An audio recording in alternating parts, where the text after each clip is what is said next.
kita mulakan majlis ini dengan umul kitab Al-Fatihah.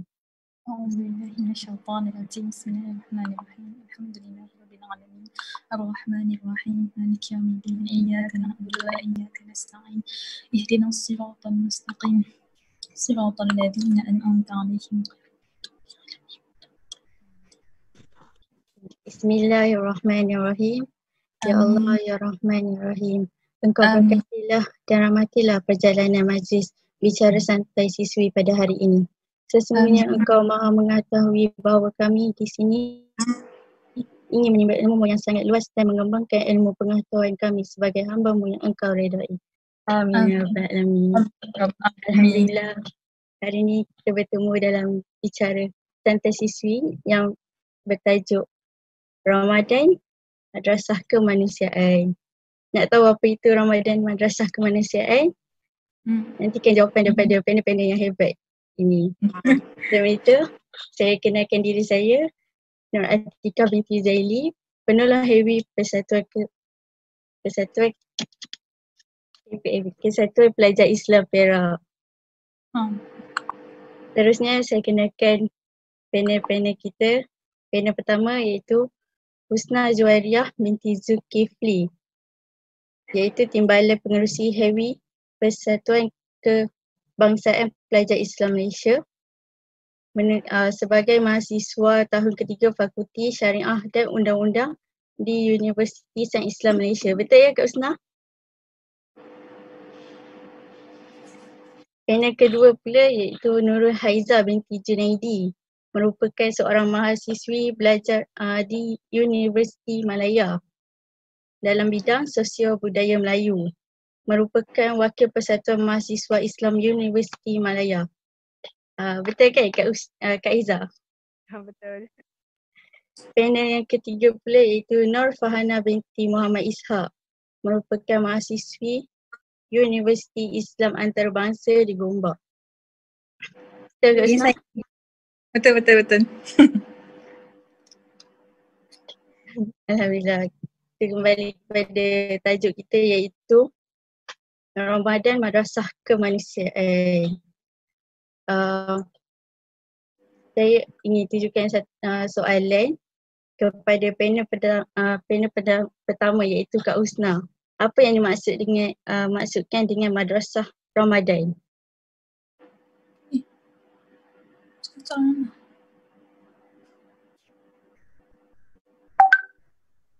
Okay, saya Bismillahirrahmanirrahim. Assalamualaikum warahmatullahi wabarakatuh.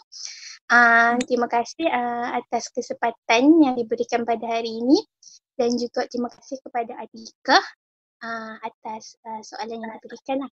Okey, seperti yang kita maklum, saya adalah panel yang pertama, maka mungkin soalan yang diberikan kepada saya tentang apa itu maksud Madrasah Ramadan itu sendirilah. Saya akan memberikan sedikit penjelasannya apa itu Madrasah Ramadan agar nanti senang untuk panel kita yang kedua dan ketiga untuk menjelaskan lebih lanjut lagi. Okay. Saya akan bagi maksud satu-satu. Madrasah Ramadan, madrasah ini adalah darusah yang bermaksud belajar. Daripada madrasah itu adalah maksudnya medan belajar, medan menuntut ilmu. Yang di mana di dalamnya ada tarbiyah pendidikan kepada semua orang. Dan Ramadan bermakna panas terik matahari ketika orang Arab menamakan bulan Ramadan ini kerana pada waktu itu di Jaizah Arab pada bulan itu sangat panas terik. Dan ada juga yang mengatakan dinamakan Ramadan kerana bulan ini mampu membakar dosa-dosa yang telah dilakukan. Berbalik pada Ramadan, seperti yang kita tahulah, bulan Ramadan inilah satu bulan mulia, bulan yang banyak kebaikannya, banyak kemuliaannya, yang di mana pada bulan ini diturunkan ayat Al-Quran yang pertama. Dan pada bulan ini juga terdapat satu malam yang sangat mempunyai kemuliaan iaitu malam Lailatul Qadar. Okay. Dan juga bulan ini juga adalah di mana turunnya persyariatan bulan puasa. Bulan puasa yang wajib, yang di antara rukun Islam yang patut yang kita laksanakan jika berkemampuan. Okay. Puasa Ramadan telah diwajibkan pada tahun kedua Hijrah pada bulan Sya'ban. Okay, pada bulan Sya'ban.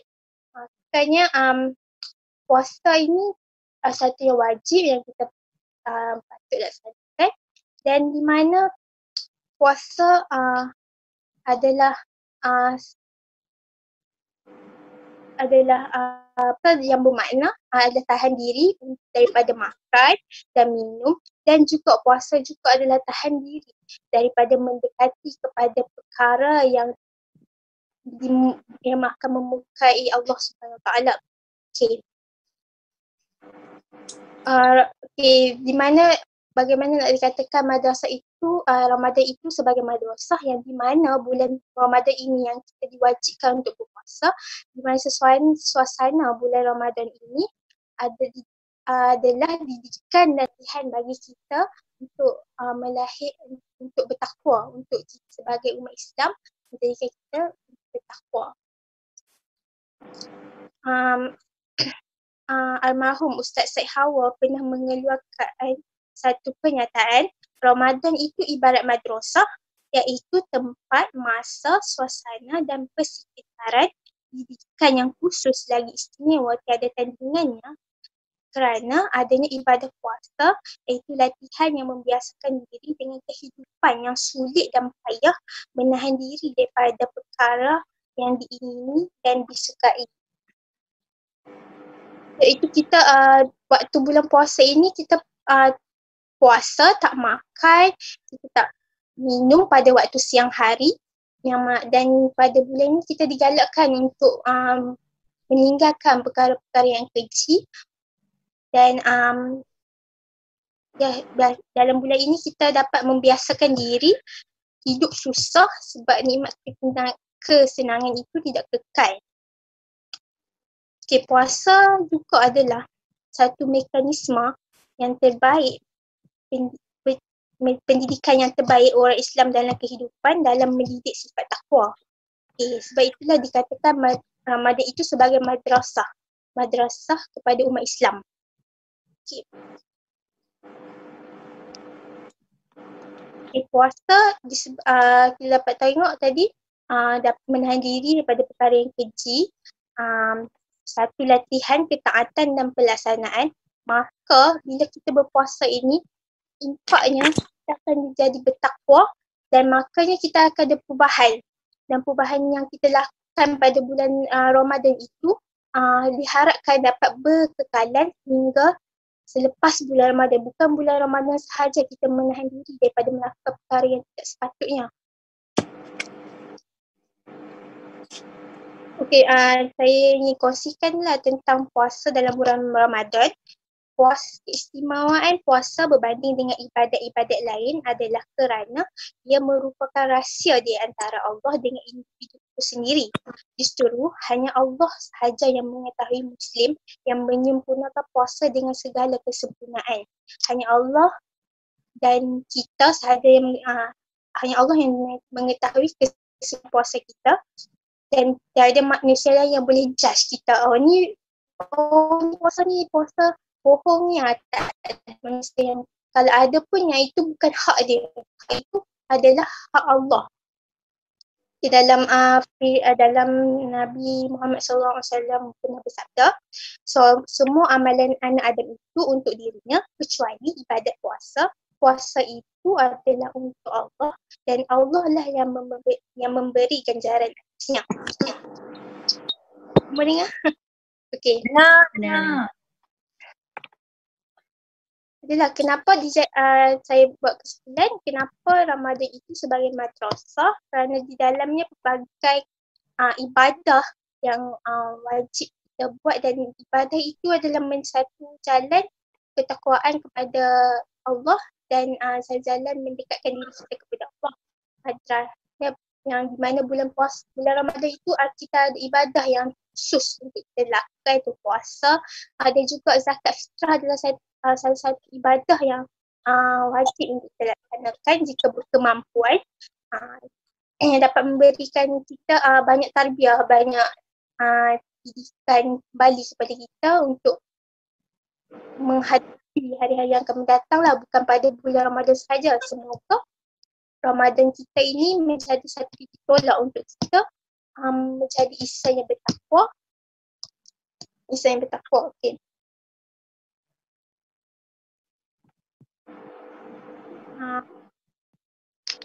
Ingin saya kongsikanlah tentang kita nak jadikan bulan Ramadan ini bulan yang madrasah dan tarbiyah kepada kita. Jadi seharusnya kita, sewajibnya kita untuk menjalankan ibadah puasa ini dengan sempurnanya, dengan penuh ikhlas dan sempurna. Imam Al-Ghazali di dalam kitab karangannya Ihya Ulumuddin menjelaskan ada 6 cara yang Imam Al-Ghazali sebut untuk mencapai kesempurnaan puasa itu. Yang pertama, menahan pandangan daripada segala perkara yang dicela dan dilarang. Yang kedua, menjaga lidah daripada mengeluarkan perkataan yang sia-sia, berdusta, mengumpat dan berkata keji. Berdiam diri dan menggunakan waktu terluang untuk membaca Al-Quran dan berzikir. Yang ketiga, menjaga pendengaran dari mendengar kata-kata yang tidak baik. Ini kerana tiap-tiap yang haram diucapkan, maka haram juga untuk mendengarnya. Yang keempat, mencegah anggota-anggota tubuh daripada melakukan dosa, misalnya menahan tangan dan kaki daripada berbuat maksiat, serta kemungkaran juga menghalangi perut daripada memakan makanan yang syubhat dan haram. Yang kelima, tidak berbeli. Ini yang paling penting, tidak berlebih-lebihan ketika berbuka puasa. Yang terakhir, hatinya sentiasa diliputi perasaan cemas dan penuh berharap kerana tidak tahu adakah puasanya diterima oleh Allah atau tidak.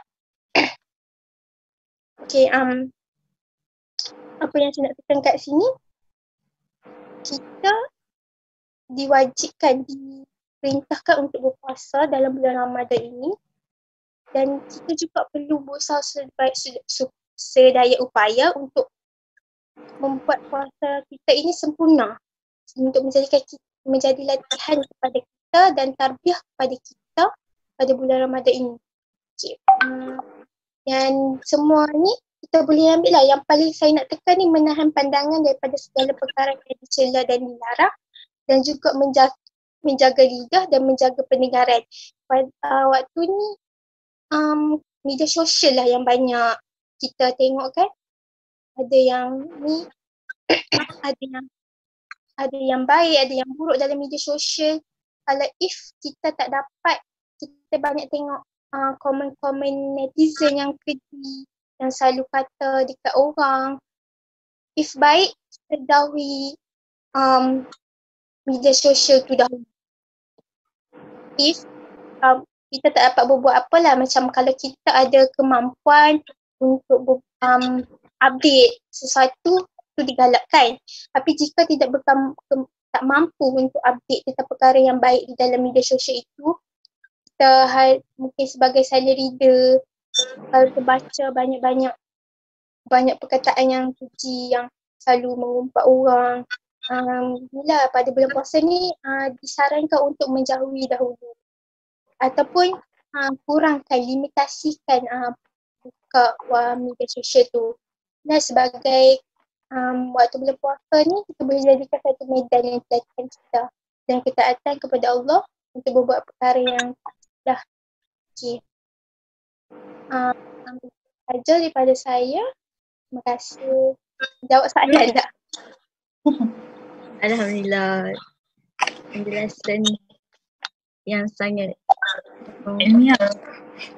Dan seterusnya, soalan seterusnya saya tujukan kepada panel kedua, iaitu saudari Haiza. Berbunyi, apakah penghayatan nilai-nilai kemanusiaan di bulan Ramadan ini? Silakan. Boleh dengar jelas tak? Boleh. Bismillahirrahmanirrahim. Assalamualaikum. Terima kasih kepada Atika selaku moderator kita. Sebelum saya kupas apa itu penghayatan dalam nilai-nilai kemanusiaan, saya nak petiklah sepertikan penjelasan Prof. Dr. Hamka dalam bukunya yang bertajuk Kesepaduan Iman dan Amal Soleh, mengatakan bahawa iman dan Islam itu percaya dan menyerah adalah dua kalimat yang tidak tercerai selama-lamanya. Tidaklah cukup percaya sahaja padahal tidak menyerah, dan menyerah tidaklah sempurna kalau tidak dari kepercayaan. Lepas tu ada lagi satu petikan yang menarik dari Hamka juga. Dia kata, dalam seluruh segi kehidupan, suatu kepercayaan haruslah diikuti dengan bukti. Bersorak-sorak menyatakan kepercayaan tetapi tidak diikuti oleh bakti dan bukti adalah sesuatu pendustaan jiwa. Dari sini, petikan itu, dia yang nak sampaikan kita ni seperti hidup dalam kebohongan jiwa kalau tiada bukti. Laksana macam seorang yang tertuduh, jiwanya tak akan tentram kerana tiada bukti yang kukuh untuk membebaskan ia dari kesalahan. Jadi penting sesuatu bukti itu untuk membebaskan dia kesalahan. Bibir mampu mengungkapkan dirinya tak bersalah tetapi hatinya berkata tidak. So apa kaitan kan dengan benda ni, penghayatan dalam nilai-nilai kemanusiaan. Dia sama juga, begitu juga dalam Islam. Satu bulan istimewa yakni Ramadan, yang mana di dalam bulan ini juga telah diturunkan ayat Al-Quran pada 17 Ramadan di Gua Hira. Di dalam Ramadan inilah membawa manusia itu supaya bersifat takwa yang telah difirmankan oleh Tuhan dalam surah Al-Baqarah ayat 183 yang bermaksud wahai orang-orang yang beriman, kamu diwajibkan berpuasa sebagaimana diwajibkan atas orang-orang yang dahulu daripada kamu supaya kamu bertakwa. Perintah berpuasa ni hanya disandarkan kepada golongan miskin, bukan disandarkan kepada golongan miskin saja, tetapi diperintah kepada seluruh umat Islam, tidak kira pangkat, jawatan atau mana-mana kelas sosial masyarakat. Jadi semua menuntut keredaan Tuhan. Bahkan puasa adalah tarbiyah Tuhan itu sendiri kepada makhluk pilihannya kepada manusia. Menarik jika kita melihat Ramadan ini adalah bulan kemanusiaan, kerana pada waktu inilah umat Islam dia giat melakukan amal soleh dan memperbanyakkan sedekah. Bahkan perintah zakat juga dilaksanakan pada bulan Ramadan ini kerana sifat Islam itu sendiri adalah mengutamakan nilai kasih sayang sesama manusia. Kemanusiaan ni adalah sesuatu yang wujud dalam diri manusia secara azali dan dikongsi oleh makhluk Allah yang dinamakan insan. Kita semua suka lihat insan lain gembira. Kita gembira kalau tengok orang lain ketawa dan terkesan bila kita tengok orang tu bersedih. Maka sebagai seorang Islam, seharusnya kita yang mendahului usaha-usaha kemanusiaan dan memulakan inisiatif untuk membantu insan yang kurang bernasib baik. Umat Islam ni walaupun hidup berlainan negara, rasa ukhuwah tu tetap wujud dan terjalin atas dasar akidah yang sama. Islam memandang tinggi kepada manusia secara umumnya, tidak mengira Muslim atau bukan Muslim, hamba atau merdeka. Macam contoh, saudara Islam kita di Syria, kenapa kita rasa turut sedih dengan diorang? Sebab mereka saudara kita, kita anggap mereka saudara kita dan kita rasa macam tanggungjawab untuk menolong diorang, sentiasa mendoakan diorang. Mungkin kita tidak mampu memberi pertolongan secara fizikal, tapi kita boleh beri doakan kesejahteraan mereka untuk ringankan beban mereka. Okay. perkara yang ampuh mengingatkan kita sebagai manusia yang mempunyai sifat individual, mempunyai hak asasi. Kepentingan juga harus mempunyai kepedulian sosial tentang hak, keperluan dan kemahuan orang lain. Sifat kemanusiaan yang diajar kepada umat Islam pada bulan Ramadan ni adalah mengambil berat terhadap kesusahan orang lain, bekerjasama dan sifat prihatin dalam kalangan anggota masyarakat. Kita boleh ambil contoh daripada sikap masyarakat kita sendiri, tapi mungkin dululah, sekarang ni tak tahu ada lagi ke tak, macam kita suka bertukar juadah.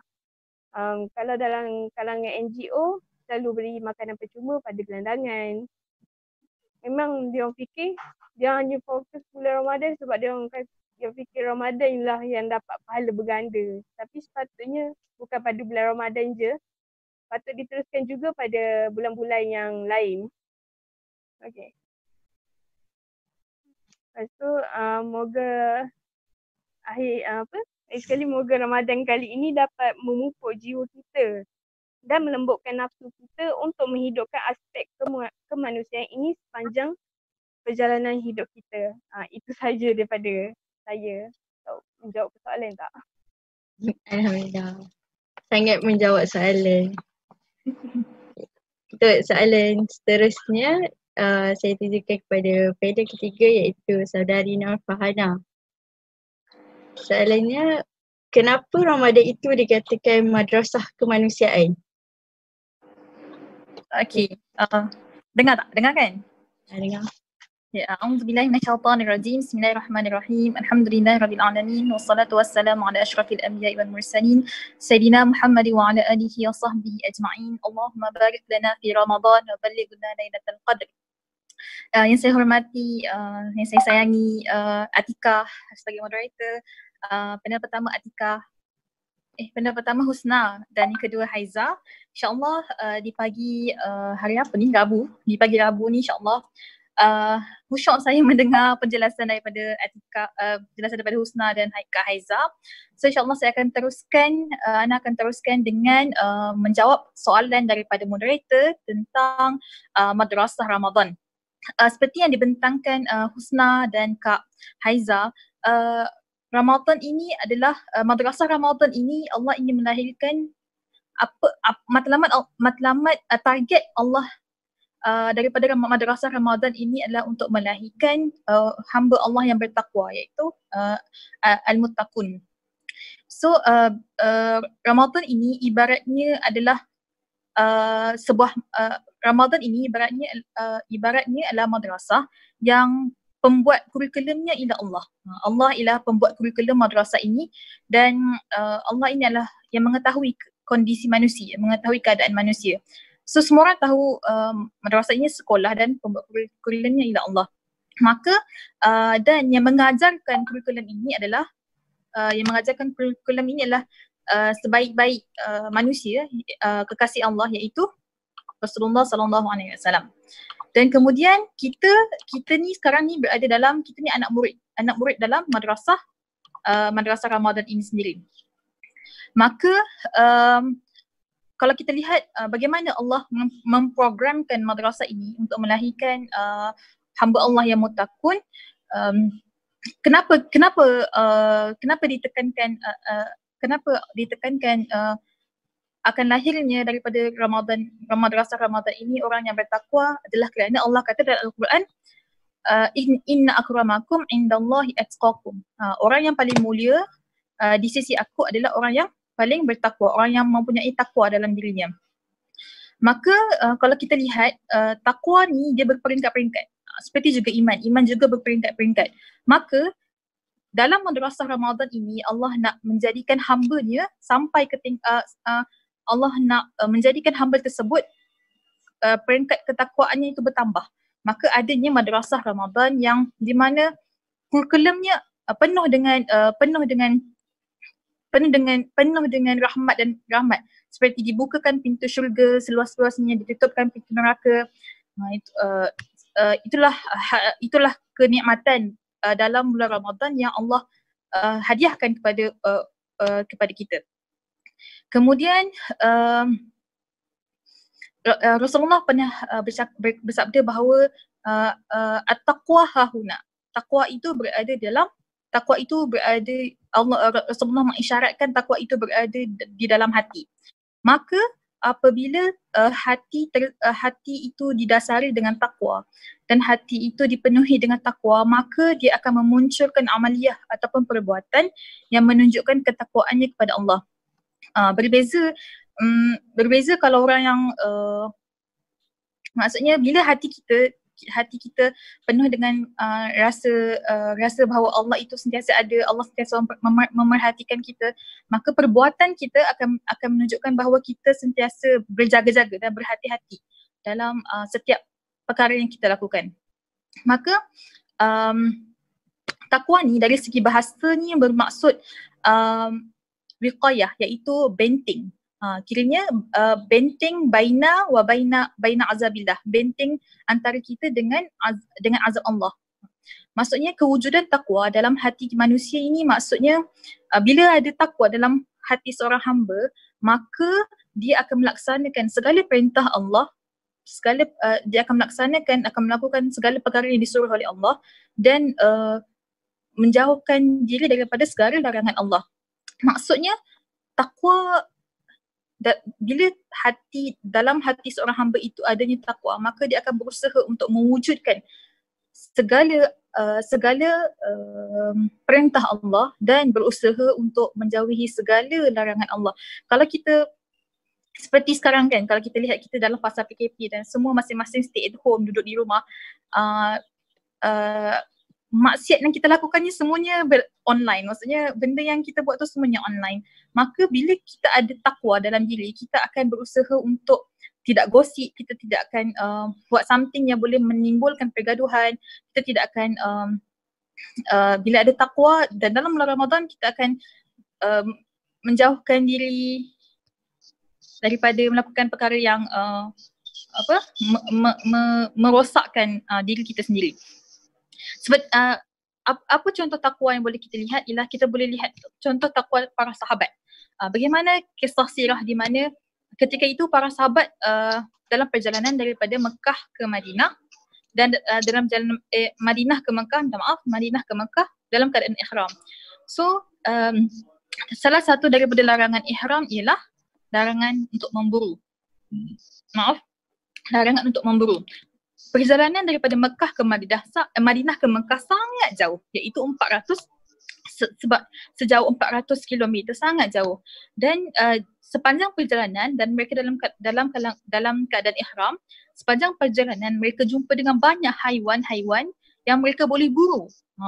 Dan ia sangat menggiurkan, sangat mencabar bagi mereka bila nampak haiwan banyak dalam perjalanan musafir. Mereka rasa tercabar untuk mereka diuji dengan haiwan yang boleh diburu, tapi mereka tahu mereka ni dalam keadaan ihram. Sedangkan dalam keadaan ihram, maka disebabkan ada rasa takwa dalam diri mereka, disebabkan mereka benar-benar ada jiwa mereka benar-benar ada rasa takut kepada Allah, dan itu menjadikan ia sebagai benteng dalam diri mereka untuk tidak melakukan perkara maksiat. Sedangkan kemudahan untuk melakukan maksiat di depan mata, iaitu mereka boleh tangkap haiwan buruan itu dengan tangan, dengan senjata yang mereka bawa, tapi disebabkan mereka ada rasa takut pada Allah, mereka tidak melakukan tersebut kerana ada takwa dalam diri. Saya ingat, lupa saya nak kongsikan, kita selalu kalau pergi dengar ceramah Ramadan kan, penceramah akan cakap tentang para sahabat sangat menanti kedatangan Ramadan, tu tak? Tu tak Atikah? Pernah dengar tak? Kan? Para sahabat sangat menantikan kedatangan Ramadan, sangat menantikan. Ada doa, Allahumma contoh kita dalam Sya'ban, Allahumma barik lana fi Sya'ban wa ballighna Ramadan. Ada doa macam tu kan? Kiranya kenapa para sahabat menantikan kedatangan Ramadan, madrasah Ramadan, kenapa? Kerana jawapan ialah kerana dalam madrasah Ramadan ini para sahabat dapat di situlah para sahabat akan rasa dekat dengan Allah, mereka rasakan doa-doa mereka mustajab.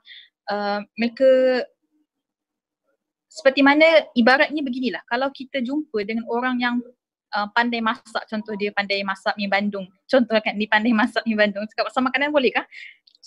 Contoh apa? Contoh tak apalah, buat je lah kan. Jangan bayangkan pula. Contoh dia pandai masak mi Bandung. Kita makan sedap sangat mi Bandung dia kan. Saya orang Johor, so kita cakap pasal mi Bandung kan. Sedap sangat. Lepas tu kita tanya, sedap dah orang masak mi Bandung. Belajar kat mana? Lepas tu dia cakap, saya pergi kursus A ni. Oh ya ke? Berapa bayarannya? 5,000. Wah, lepas tu mahalnya. Tapi confirm lepas kursus ni saya dapat masak mi Bandung sedap macam ni. Lepas tu kita pun pelanggan pun ramai. Lepas tu kita pun rasa macam aku kena pergi kursus ni walaupun kena bayar 5,000 tak apa, aku mesti pergi kursus tu juga. Lepas tu kita pun pilih kursus tu, bayar 5,000. Then end up ni akhirnya kita pun berjaya juga dapat buat mi Bandung yang sedap seperti bulan Ramadan. Para sahabat menantikan bulan Ramadan kerana bulan Ramadan itu, madrasah Ramadan itu pasti selepas habis bulan Ramadan mereka dapat merasakan perubahan dalam diri mereka. Mereka akan merasa dekat dengan Allah, merasa menjadi hamba yang penuh ketakwaan kepada Allah. Rasa macam lama je. Itu saja daripada saya untuk soalan yang ketiga. Okay, serahkan pada moderator.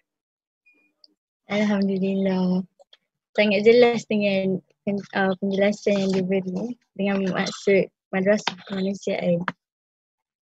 Seterusnya soalan saya akan tuju panel pertama itu iaitu saudari Yusna. Bagaimana Ramadan mengajar erti bersyukur?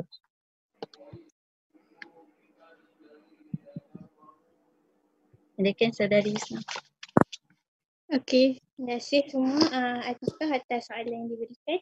Pertamanya saya buat kesimpulan daripada Kak Fahri. Nanti mesti ramai penonton-penonton yang tengok live ni petang ni cari mi Bandung untuk buka puasa. Sedap lah cara analogi Kak Fahana tu. Wow, sedap dia tu. Saya rasa macam nak makan mi Bandung. Betul yang Kak Fahana bagi tu tentang madrasah. Madrasah kita adalah pelajar, Allah adalah guru yang betul tak Kak Fahana? Analogi yang Kak Fahana bagi. Dan kita punya tujuannya adalah takwa. Graduasi kita, apa yang kita dapat adalah takwa. Betul-betul. Menariklah daripada panel kedua dan panel ketiga kita tadi tentang bagaimana Ramadan itu adalah satu madrasah kemanusiaan. Kita tahu kemanusiaan itu di antara manusia prihatin dan prihatin kepada sesama sayang untuk sayang. Kemudian dengan takwanya itu kita dapat memperoleh sayang antara manusia yang lain. Okay. Jadi saya berbalik kepada soalan Atikah tadi. Bagaimana Ramadan itu mengajar kita bersyukur. Ramadan yang kita tahu seperti yang saya terang tadi, puasa. Bila kita puasa, Ramadan kita adalah salah satu hikmah berpuasa ini adalah kita dapat merasai kesusahan orang lain. Kita dapat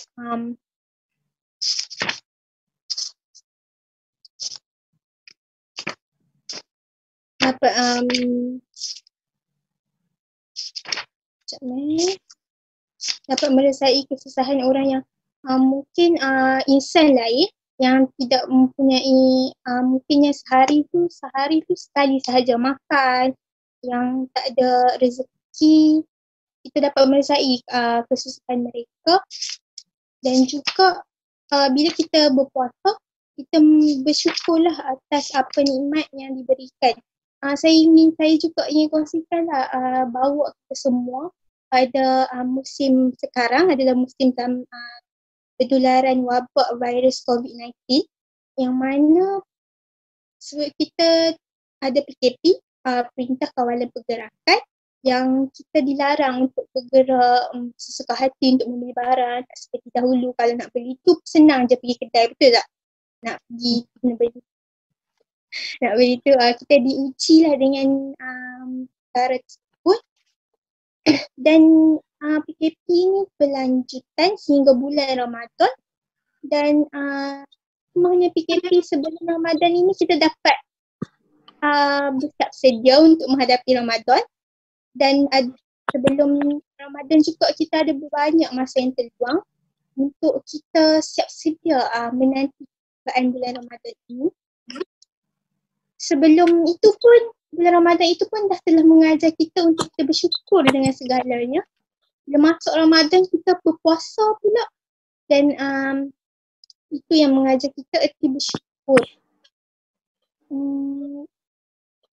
Itulah maka proses tabiah madrasah Ramadan merupakan kesempatan terbaik untuk kita dijadikan medan muhasabah dan memohon keampunan dari Allah.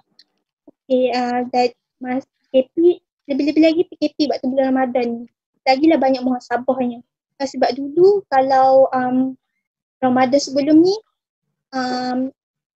dapat pergi ke bazar, beli itu, beli ini. Dah selalunya kalau makanan pun lebih bazir. Tapi dalam masa musim PKP ni kita akan memanfaatkan segala makanan yang kita ada sebab kita punya sekatan tu, limitasi untuk bergerak beli barang tu berkurang. Jadi kita punya bersyukur terhadap makanan tu, pertama bersyukur kepada Allah atas rezeki yang diberi. Yang kedua bersyukur atas apa yang kita ada sekarang. Kita gunakan apa yang ada. Sebab itulah waktu musim PKP dan bulan Ramadan ini. Sungguh Allah nak bina kita, kekuatan kita, ketakwaan kita kepada Allah SWT lah. Okay. Lepas itu kalau kita tengok bulan Ramadan ni juga bulan yang disarankan untuk bersedekah. Lebih-lebih lagi kita diwajibkan untuk bayar zakat fitrah pada bulan Ramadan ni sehingga sebelum solat raya Aidilfitri lah. Dengar tak? Dengar. Solat raya Aidilfitri. Dan daripada zakat tu kita ambil harta daripada mengambil sedikit harta yang rezeki yang kita ada memberikan kepada orang yang susah, mengajar kita untuk bersyukur. Sesungguhnya ada orang yang lagi susah daripada kita boleh bantu. Boleh bantulah memberi rezeki. Sesungguhnya rezeki kita itu adanya juga rezeki orang lain, dan dengan sifat bersedekah, memberi zakat, mengajar kita untuk erti keikhlasan memberi kepada orang lain. Itu juga kemanusiaan, memberi kepada orang lain. Itu kemanusiaan mengajar kita untuk bersyukur, menghargai apa yang ada, dan memberi itu tak semestinya akan mengurangi. Sesungguhnya Allah dah berjanji kepada kita kalau pemberiannya ada ganjaran yang lain yang kita tak tahu dari mana dia akan datang. Rezeki itu Allah yang pegang. Kita tidak kuasa untuk menentukan rezeki orang lain. Sesungguhnya sebab rezeki itu Allah yang memberi kepada kita lah. Berbalik kepada mensyukuri nikmat adalah sesuatu yang dituntut dalam Islam. Yang bersyukur nikmat yang kecil akan terasa besar dan juga yang berat kecil.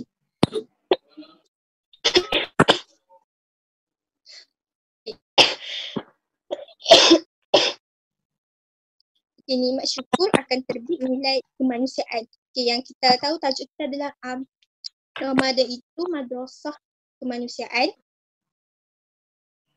Dan nikmat syukur juga membentuk insan yang mempunyai jiwa yang ingin memberi dan menyumbang akan kemanusiaan. Syukur tidak dapat dikonsumsi. Apa yang saya dapat simpulkan pada ini, bulan puasa ini dituntut, dialu-alukan untuk kita bersedekah pada ni, pada ganjaran yang dijanjikan oleh Allah.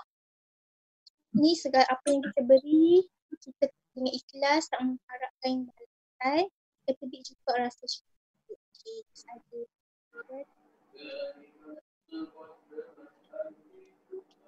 Okay, Alhamdulillah. Terima kasih Kak Usna. bagi saya sangat bersyukur Ramadan kali ini duduk di rumah kan. Sebenarnya musim PKP ni. Sebab tahun sebelum ni Ramadan saya buka di surau. So jadi untuk tahun ni berbuka di rumah kena masak lah. Sambil tu saya dapat juga resipi daripada mak saya apa rahsia untuk masakan ni semua. Terusnya yang sedekah sedekah tu dia jadikan kita rasa bersyukur sebab macam dari pengalaman saya tahun lepas saya ada join jelajah penyayang Ramadan dan Syawal dari Kesatuan Pelajar Islam Perak. Kami pergi ke rumah-rumah yang kami ingin memberi bantuan lah. Saya tengok kat situ ada yang macam ibu duduk seorang dalam keadaan okey, anak tak ada, anak dekat bekerja. Jadi kat situ kita rasa macam bersyukur lah kita ada family, kita ada macam barang-barang makan kita semua cukup makan. Macam mereka ni tak siapa nak bantu. Mereka ada orang yang prihatin tak ada mereka, insyaAllah bantuan sampai. Okey, seterusnya saya ingin tujukan soalan ni kepada saudari Haiza. Soalannya, apakah cabaran aktivisme pada Muslim? Okay, silakan. Okay, bismillahirrahmanirrahim. Jelas tak dengar? Jelas. Jelas Jelas. Okay. Cabaran aktivisme. Bismillahirrahmanirrahim. Terima kasih kepada Atika. Cabaran aktivisme ni dia susah sebab banyak benda yang kita kena korbankan lah dengan aktivisme ni.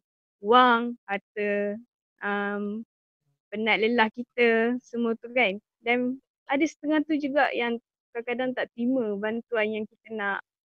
Banyaklah. Dia tidak dinafikan dalam kehidupan hari ini ada yang semakin kurang beradab. Yang mementingkan diri sendiri tu yang buat dia orang suka untuk ucap terima kasih.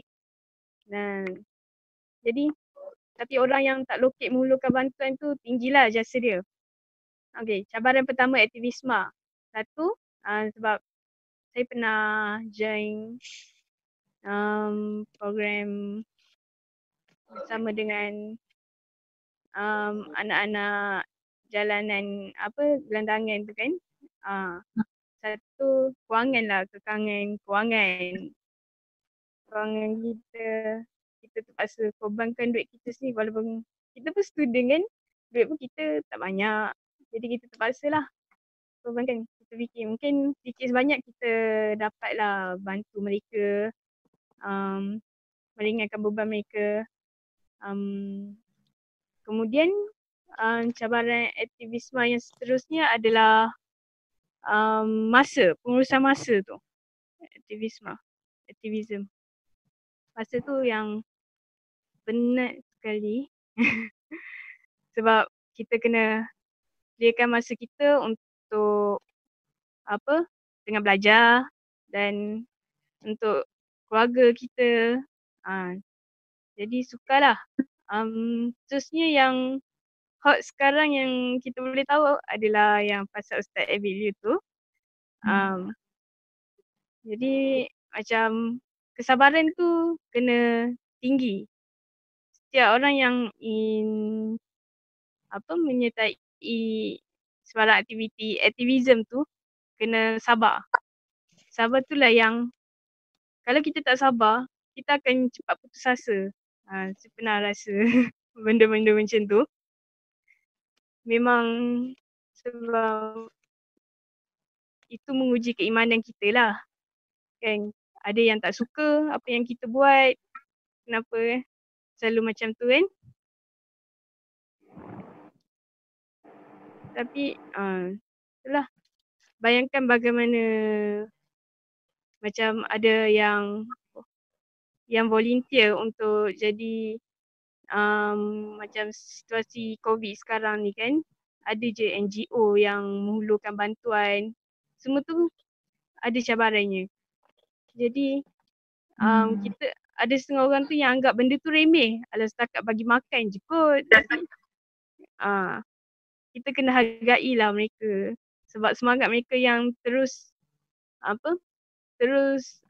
kuat tu untuk sumbangkan kepada kita, kepada orang yang memerlukan, bantu masyarakat.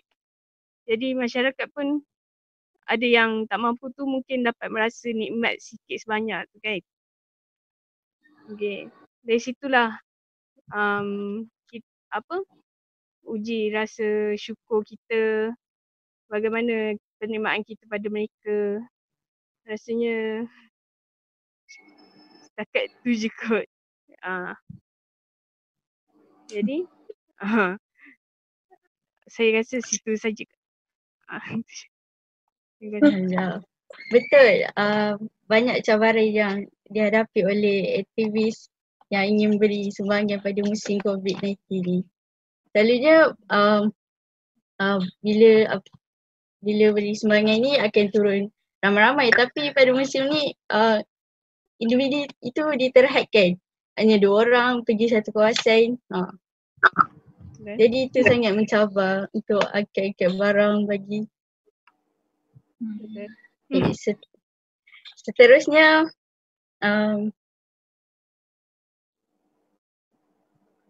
bagaimana nak praktikkan apa yang dibentangkan dalam bulan Ramadan ini? Apa yang dibentangkan oleh panel-panel dalam bulan Ramadan ini? Okay. Baiklah, rasa macam cepatnya masa berlalu dah.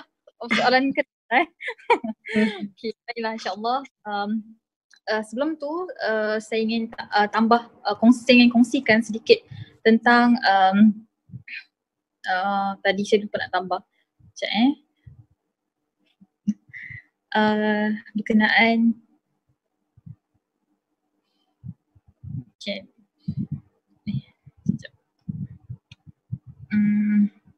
Okay, saya ingin kongsikan tentang sesuatu madrasah Ramadan ini. Kata Serina Umar Abdul Aziz, laisa taqwa bi siyamin nahar wa salatil lail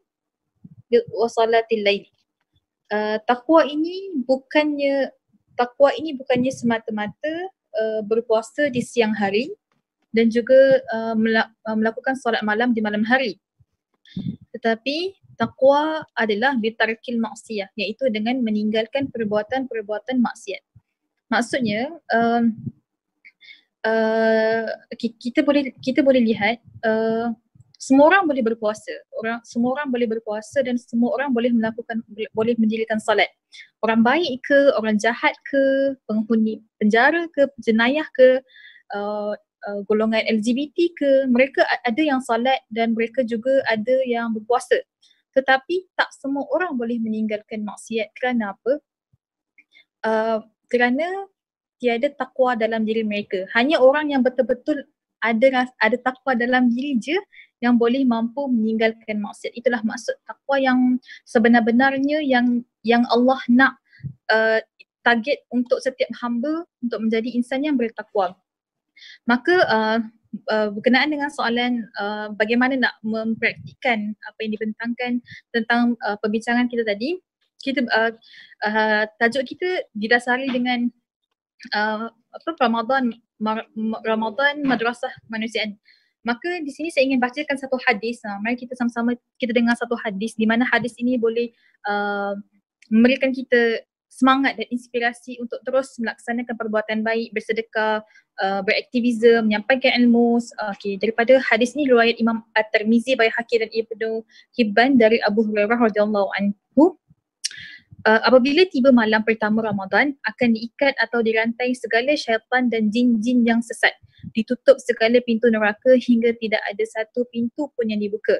Dibuka segala pintu syurga hingga tidak ada satu pintu pun yang ditutup. Seorang penyuruh, yakni malaikat, akan berseru, "Wahai orang yang mengejar kebaikan, tampillah kamu. Wahai orang yang ingin melakukan kejahatan, undurlah kamu. Yang ini berhentilah dari melakukan kejahatan. Akan terdapat orang-orang yang bakal dibebaskan." Allah dari api neraka. Hal demikian itu berlaku pada setiap malam di sepanjang bulan Ramadan. Maka bulan Ramadan ini adalah bulan di mana bulan yang terbaik untuk kita melakukan perbuatan-perbuatan baik sebanyak mungkin. Maka di sini saya ingin kongsikan 6 perkara yang perlu kita, 6 ibadah yang perlu kita tekankan dalam bulan Ramadan ini. Ibadah ini bukan hanya sekadar pahalanya untuk kita, manfaatnya untuk kita, tapi ibadah ini juga memberi manfaat kepada orang lain dan orang di sekeliling kita. Okay, antaranya yang pertama sekali ialah ibadah untuk diri kita, iaitu solat tarawih dan solat di malam hari. Kata dalam hadis riwayat Bukhari dan Muslim, barang siapa yang solat malam di bulan Ramadan dengan penuh keimanan dan mengharapkan pahala, maka akan diampuni dosanya yang telah lalu. Maka kalau kita solat tarawih kan ada yang solat 8 rakaat, ada yang solat 23 rakaat. Maka apa yang saya perasan dalam tarawih, apa yang kita boleh buat dalam tarawih ialah setiap kali kita solat tarawih, kita rasa macam kita dekat dengan Allah. Sebabnya masa bulan Ramadan, solat kita ni double banyak kan. Solat ni maksudnya kita berjumpa dengan Allah. Bila solat kita banyak, maka kita banyak kali jumpa Allah. So inilah waktu di mana bila kita solat dengan penuh keimanan dan mengharapkan pahala dan dengan dosa kita diampun, dosa kita banyak. So maka dalam bulan Ramadan ini, macam cakap dengan diri sendiri, dalam bulan Ramadan ini kita kena berusaha untuk memenuhi Ramadan kita dengan penuh keimanan dan meminta keampunan taubat sebenar-benarnya kepada Allah. And then kedua ialah memperbanyakkan sedekah dan kedermawanan seperti memberi makan fakir miskin. Ini adalah dasar dalam aktivism di mana kita dalam aktivism kita mengutamakan orang lain. Kita rasa empati. Kita meletakkan kesusahan, kita merasai kesusahan dia. Kita meletakkan diri kita dalam kasut dia kan, seperti kalau orang cakap macam tu kan, meletakkan diri kita dalam keadaan dia. So dalam konsep sedekah ni, kita membantu orang yang membutuhkan, memberi makan orang yang berpuasa saat berbuka. Kalau kita duduk kat taman yang hanya dipisahkan dengan pagar, bolehlah kalau kita masak lebih, kita ada inisiatif sendiri untuk masak lebih, and then kita cakap, ibu nak bagi dekat jiran sebelah, boleh. Kita bagi kat jiran sebelah. Kalau jiran sebelah boleh kan, tak kena tangkap polis kan. Hadis riwayat Ahmad dikata, barang siapa memberi makan orang yang berpuasa, maka baginya pahala seperti orang yang berpuasa tersebut tanpa mengurangi pahala orang yang berpuasa itu sedikit pun. Di sini saya ingin menyerulah kepada perempuan kan, kita ada satu situasi di mana kita tak boleh solat, kita panggil ma'zurah kan, uzur. Kadang-kadang kalau yang saya perasan, saya lihat kalau tak boleh solat, kadang perempuan dia tak tolong mak masak ke, ataupun dia tak buat, dia kuranglah memberi sumbangan. Maka kalau kita tak boleh solat, kita mesti lagi rajin untuk bantu mak masak sebab kita ada tenaga. Bantu mak masak ke, kita bantu ayah ke. Kiranya walaupun kita tak ada solat, tapi dengan kita menyediakan juadah berbuka untuk orang yang berpuasa, maka kita akan dapat pahala seperti mana mereka berpuasa sepanjang harinya. Itu adalah untuk peringatan lah untuk kita yang antara perempuan lah kan. Maka dalam konsep sedekah ni juga, dalam waktu PKP ni, sebabkan kita dah terbiasa dengan aktivism, kita dah terbiasa keluar ke gelandangan, tapi disebabkan kita ada sekatan, maka bagaimana cara kita nak bersedekah sekarang? Cara bersedekah, saya nak kongsikan mungkin kongsikan satu tips lah, di mana rasanya ramai dah orang kongsikan tips ni. Yang Lofa pun ada juga kongsikan tips ni. Kita ada online banking kan, and then kita buat siap-siap dekat favorite account tu, account nombor-nombor account yang kawan-kawan kita ataupun pertubuhan-pertubuhan yang membuat kemanusiaan. Lagi-lagi yang para pelajar yang dapat RM200 tu kan, bolehlah satu hari bagi RM2 ke RM3 ke, bagi sedekah. Ayah saya ada pesan, kita dalam sedekah ni, kalau kita susah pun sedekah je. Sebabnya memang Allah kata dalam Al-Quran, sedekah ni akan ganjaran besar. Even orang dalam kubur pun bila dia tanya apa ibadah pertama yang awak nak lakukan, apa ibadah pertama yang kau nak lakukan bila kalau engkau diberi peluang untuk bangkit daripada kubur dan hidup kembali di dunia, dia kata adalah sedekah. Kerana sedekah ni adalah sangat ibadah yang sangat sebab kita memberi kesenangan pada orang, bagaimana kita lihat kan bagaimana Albert Liu merakamkan beliau memberikan bantuan kepada orang, muka orang-orang yang dapat bantuan tu sangat suka, dia terima kasih, dia nangis. Maksudnya bila kita gembirakan hati orang, maka Allah akan memberikan kita ganjaran yang kadang-kadang luar daripada pemikiran kita, yang kita akan dapat benda tu. Dan seterusnya tentang yang kedua, seterusnya memperbanyakkan membaca Al-Quran. Memperbanyakkan membaca Al-Quran. Inilah masa untuk kita para aktivis lelaki dan perempuan, muslimin dan muslimat, untuk kita waktu PKP ni yang kita tak boleh keluar ni, yang terperangkap kat kampung ni, boleh kita memperbanyakkan membaca Al-Quran. Bila kita dan mentadabbur ayat Al-Quran. Seperti mana yang Husna cakap, Al-Quran ini adalah bulan diturunkan Al-Quran. Apa maksud bulan yang diturunkan Al-Quran? Di mana Al-Quran itu turun daripada Allah ke langit dunia. Itu adalah berlaku pada bulan Ramadan. Maka kita baca Al-Quran and then kita fahami kandungan Al-Quran, dan kemudian bila ada masa nanti, bila kita membuat aktiviti-aktivism, kita bukan hanya sekadar menyampaikan bantuan, tapi kita selitkan dengan mesej Islam. Contohnya macam, saya sangat sukalah cara pendekatan Albert Liu bila dia pergi sampaikan bantuan. Contoh dalam rumah tu ada anak dengan mak. Lepas tu dia kata, baguslah anak ni, tolong mak jaga mak dia, nanti bila jaga mak nanti berkat turun, nanti Tuhan bagi rahmat, banyak rezeki. Dia selitkan dengan konsep ketuhanan. Maka benda tu, bila kita mentadabbur Al-Quran, kita akan rasa hidup kita akan didasari dengan agama. Kita dalam diri manusia ni kita ada elemen kemanusiaan, kita ada juga dalam elemen kemanusiaan ni kita perlukan kerohanian, iaitu kekuatan daripada Allah. Maka ni adalah bulan di mana kita meminta kekuatan daripada Allah supaya kita terus istiqamah.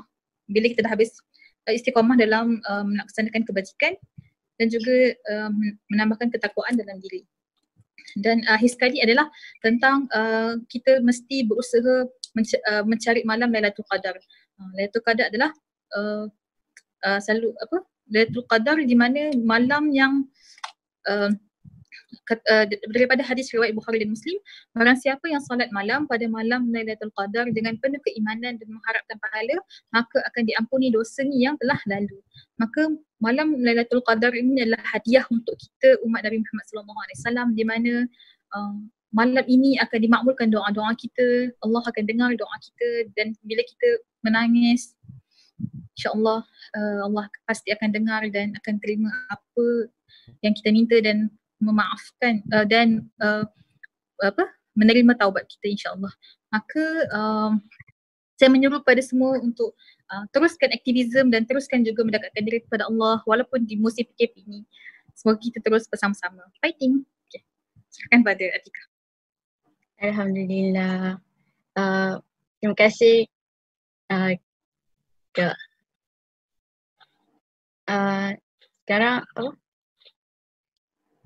Sekarang saya pun tengah cuba untuk khatamkan Al-Quran dengan satu hari satu juzuk. Setakat ni saya dah setakat ni saya dah 5 juzuk, Alhamdulillah. Okay, seterusnya para penonton ada soalan, boleh tunjukkan pada komen.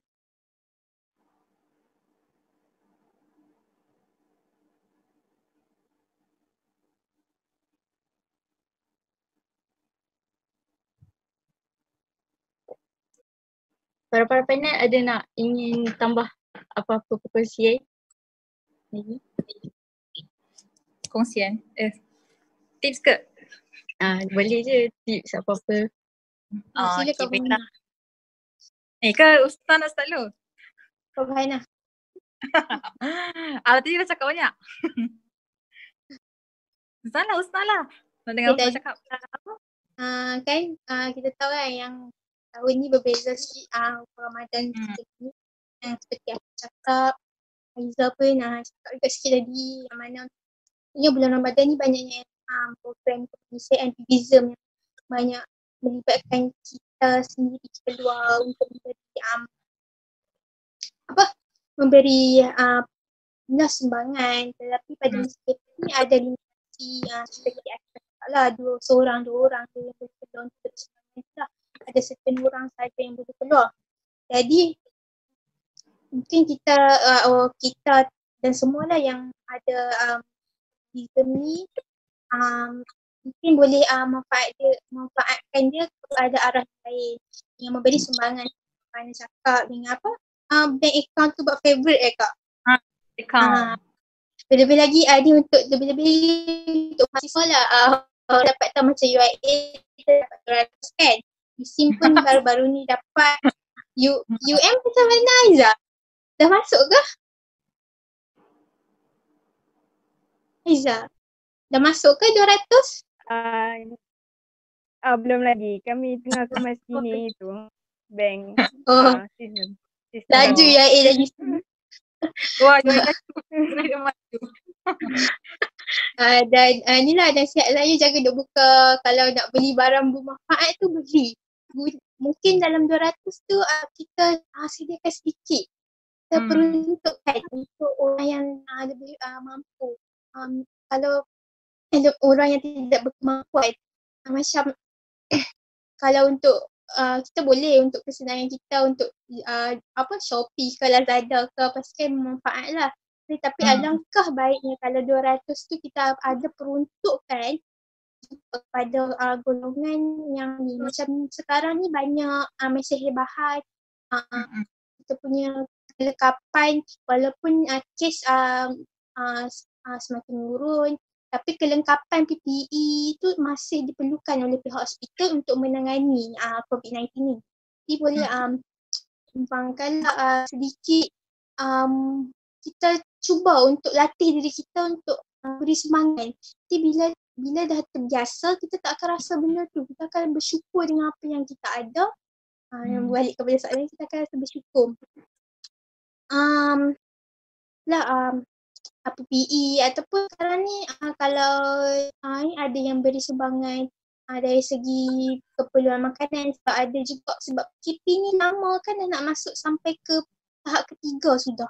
Jadi ada yang certain orang tu yang tak sempat, yang tak berkemampuan, ada yang bekerja tu bila sehari tu dia bekerja, hari tu yang dia dapat juga duit. Jadi ada yang macam tu. Jadi mungkin kita boleh beri semangat kalau ada mesej sabahan tu berikan ke mereka sebab banyaknya inilah. Dan juga bersyukur sebab ada mahasiswa yang boleh balik dan ada mahasiswa yang sekarang ni di zon merah tidak dibenarkan pulang lah. Jadi kita as mahasiswa ni yang duduk kat rumah mungkin ada masa tu bertanya khabar lah kat kawan-kawan yang mungkin dekat kawasan dia orang tu masih zon merah. Yang tak dibenarkan untuk pulang kan. Jadi inilah tanya apa khabar, makan apa hari ni, cuba syariahkan mereka. So yang seperti Kak Fahana cakap tadi, kita tadabbur Al-Quran dan saya nak kongsi tadabbur ni sebenarnya bagi kita nak belajar sendiri tu rasa susah. Sebab ayat Al-Quran ni banyak makna. Sebab kita nak faham tu kita kena berguru. Dan saya nak kongsikanlah satu channel dekat YouTube. Nanti boleh cari dekat Tadabbur Center Ustaz Syarif. Abdul Rahman. Dia ada setiap satu surah tu ada tadabbur dia. So, waktu lepas baca Quran, kita nak tadabbur tu boleh buka YouTube tu lah. Sambil-sambil tu kalau sempat, kalau sebab masa kita panjang kan, kita ada waktu musim PKP ni boleh nikmat masa tu, masa lapang tu banyak, dia boleh buka tadabbur, tafsir pun boleh buka tafsir Quran, tafsir banyak tafsir lah yang lupa dah. Okay, lepas tu long masa bersama family, tarawih, macam happy je tengok kan semua tarawih yang yang berpeluang untuk balik ke rumah lah.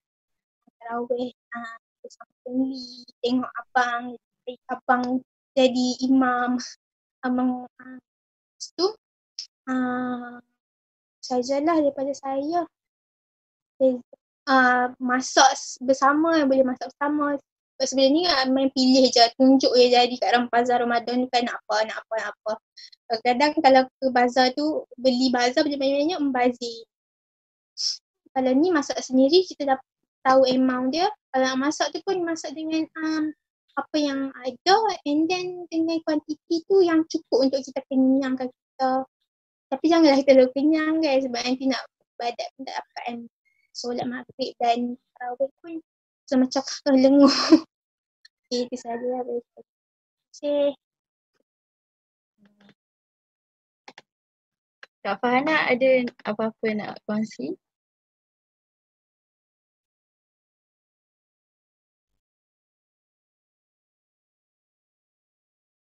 Suara. Mute saja. Okay. So nak kongsikan 4 tips yang saya rasa berguna untuk kita. Kalau kita tak ada untuk buat sedekah ni, kalau kita tak ada online banking, kita sediakan satu kantong ataupun satu kantong kain ataupun envelope, and then setiap pagi kita letak duit yang kita nak sedekahkan. Sebab kita tak keluar kan, kita so dalam kat duit tu kita ada duit sedekah. So senanglah kalau kita jumpa, kalau kita nak pagi-pagi kita sedekah kat dalam tu. So duit tu bukan untuk kita tapi duit untuk sedekahkan pada orang. And then itu untuk sedekah. Untuk yang kedua, untuk sekarang ni target kita adalah untuk kita habiskan bacaan Al-Quran dan juga kita tadabbur kan. So saya nak kongsikan lah, satu juzuk dia ada 19 ke 20 muka surat. So kita ada 5 waktu solat.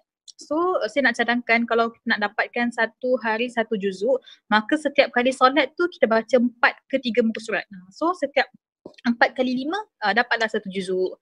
Maka senang je sebenarnya nak dapatkan satu juzuk ni. Kita baca 4 muka surat, kita lepas solat kita duduk sekejap, kita baca 4 muka surat. InsyaAllah kalau kita istiqamah maka kita akan dapatlah seperti mana yang Atikah dapat. Atikah, alhamdulillah. Kemudian seterusnya kita sekarang ni kita musim PKP kan, kita banyak dengan phone kan, kita tengok YouTube kan. Maka bila kita tengok YouTube tu, benda yang saya suka dalam Ramadan ni, tengok YouTube, saya suka tengok channel Daud Kim, Rashid orang Korea yang baru masuk Islam, yang mereka merasai nikmatnya Ramadan. So kita tengok video-video yang orang masuk Islam and then dia merasai nikmat Ramadan. Sebabnya kita ni Islam inherit, kita ni warisan, Islam warisan. Tapi mereka Islam dipilih. Bila mereka berpuasa, mereka merasakan kenikmatan yang kita kadang-kadang terlepas pandang. Maka kita dengan kita tengok video-video mereka, kita dapat memahami rupanya baru kita tersedar, rupanya nikmat ni yang aku kena hargai, nikmat ni yang Allah bagi.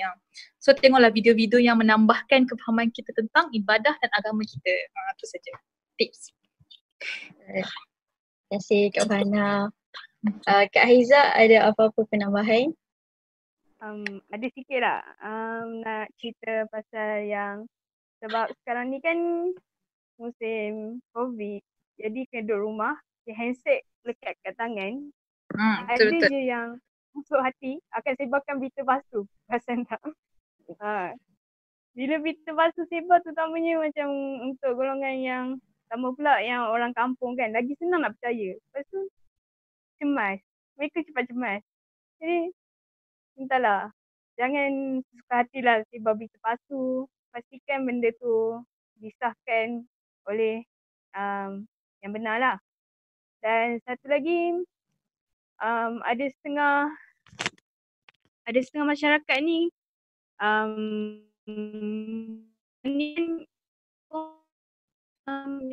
netizen, makcik bawang.